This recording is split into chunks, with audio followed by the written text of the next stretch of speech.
Na Guaíba, o comentário de Gutierrez Sanchez.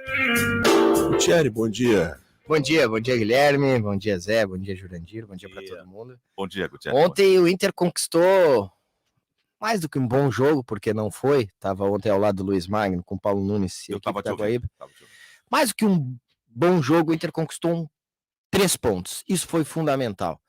Sei que é um tanto quanto simplista dizer isso, o Inter teve algumas tentativas que não deram certo, teve momentos em que esteve ruim, na maioria do tempo controlou o jogo, que é diferente assim de dominar o jogo, mas é ter um certo controle, não sofrer tanto.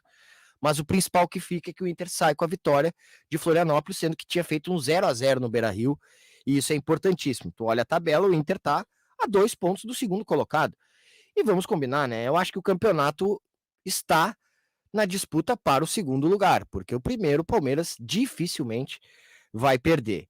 Fica uma lição da vitória? Fica, mas algumas coisas ontem me chamaram a atenção em relação ao Mano. O que é uma qualidade do Mano Menezes, sim, é uma qualidade, às vezes se torna um defeito. Ele é muito pragmático, sistemático, ele combina ou planeja algo e ele segue à risca aquilo. Mandou mal ontem, foi expulso e vai ficar fora do jogo contra o Juventude. Mas no jogo em si, o que se viu do Mano foi um treinador que ele nunca buscou, através dele, a vitória. Aí alguém vai dizer, não, mas ele botou jogadores, atacantes e tal, mas ele trocou todos por jogadores da mesma posição. Em nenhum momento ele tirou um dos jogadores de meio campo para botar um atacante a mais, ou de repente tirou o Depena, que para mim não foi bem na partida, aliás, não vem bem o Depena.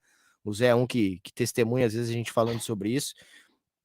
E botar alguém mais pra frente, o Pedro Henrique entrou, não, ele bota o Pedro Henrique na do Wanderson, coloca o Romero na do Alemão, ou seja, todo mundo onde deveria estar e seguir o mesmo desenho.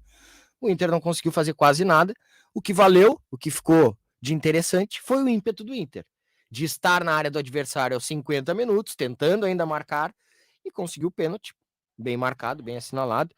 E aí o Pedro Henrique com responsabilidade, com, eu diria até coragem, né? Porque pênaltis tem sido um assunto bem complicado. Confiança no Taco. Ele demonstrou ter confiança no Taco. E ele falou exatamente sobre isso depois do jogo, Jandir. Ele disse que confiança é tudo no futebol, porque ele foi questionado sobre o Edenilson não bater o pênalti.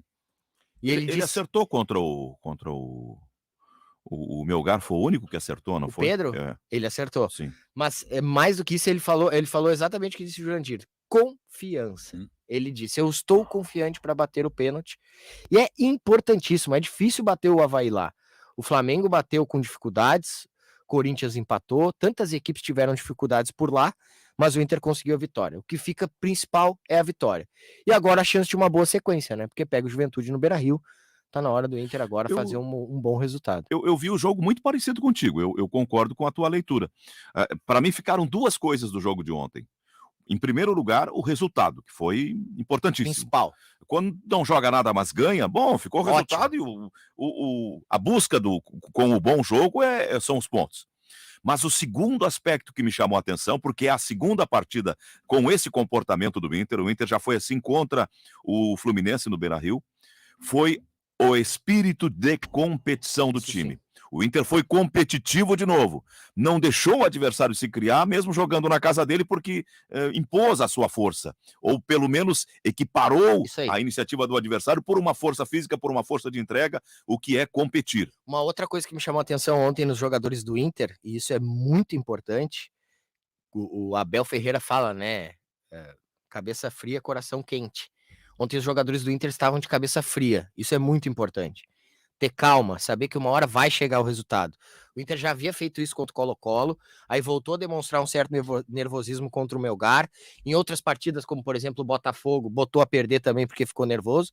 É do jogo, claro que são momentos tensos. O próprio Mano ontem mandou mal e acabou sendo expulso.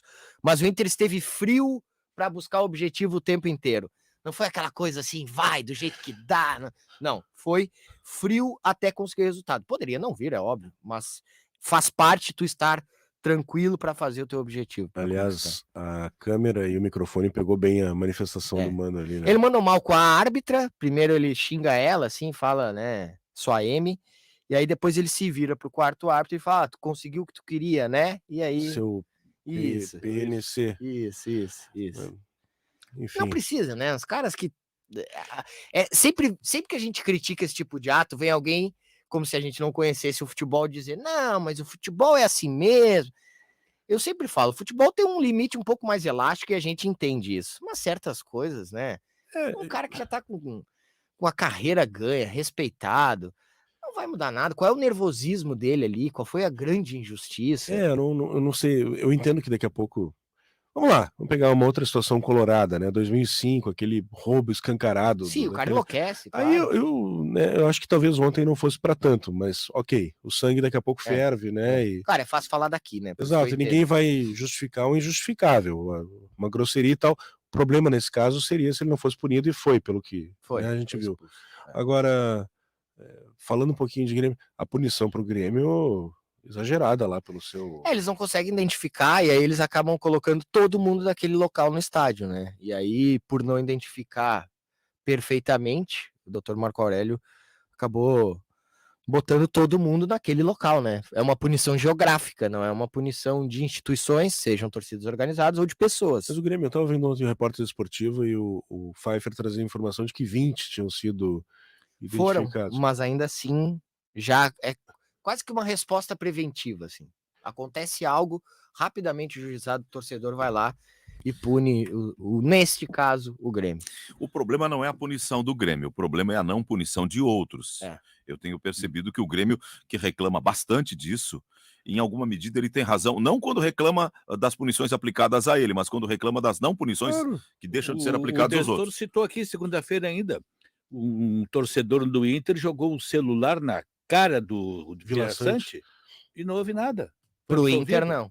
Foi absolvido. Não, o Grêmio foi punido por aquele episódio do Aranha. Foi o único clube brasileiro até hoje punido daquela maneira, com aquela intensidade. Mas o Zé citou bem, né? Não muda o fato de que tem muitos problemas também no Grêmio com a torcida. Não, mas é que é isso, né? O Zé frisou.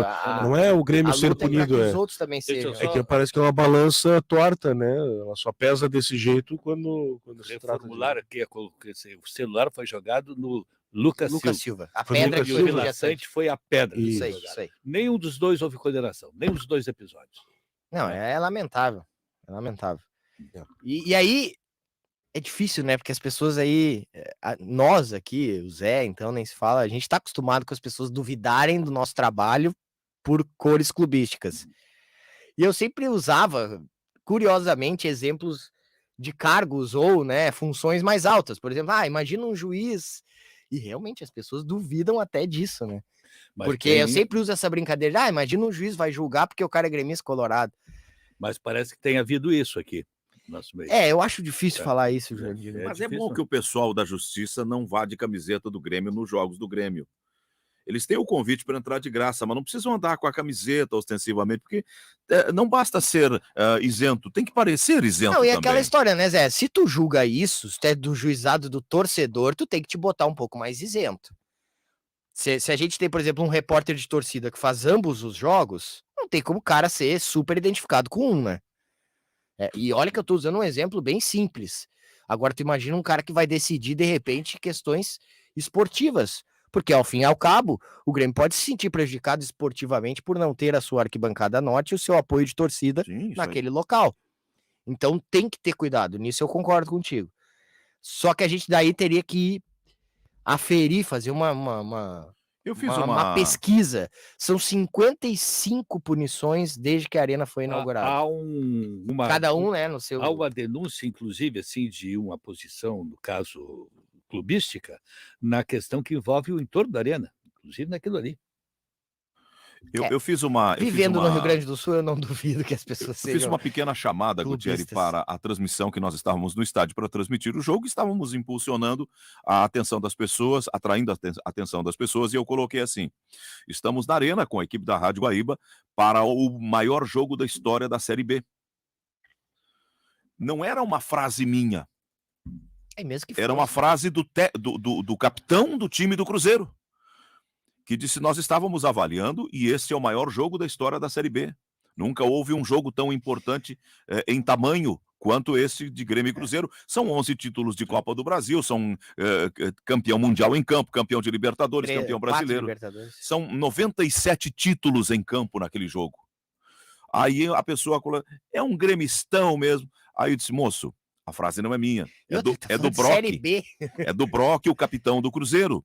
Mas aproveita e contribui com o debate de forma construtiva. Diz quais são os outros jogos maiores que esse. E vou além, não é só o maior jogo da Série B. Esta é considerada a maior edição de Série B da história. Não sei se isso é bom ou ruim, porque tem clubes que não deveriam ali estar, né, pela grandeza, mas é um fato. São os maiores títulos, os clubes mais tradicionais e ao mesmo tempo. A gente já teve Botafogo, Grêmio, Corinthians, Palmeiras, Vasco, todos esses já caíram. Mas ao mesmo tempo, Bahia, Grêmio, Sport, Cruzeiro e Vasco nunca aconteceu. Por isso que é considerada a maior, mas tecnicamente ela continua sendo Série B, ela continua não sendo a Série A, continua pagando bem menos do que a elite. Só que tu tem razão. Continua sendo, né, um sacrifício para... Ainda mais para os grandes, para os grandes clubes, né? O cara que torce pro Tombense, vai nos jogos em Muriaé, não tá sentindo mal estar na Série B. E o Guerreiro virou penteado, né? Virou. Guti, até às 11. Até mais. Valeu.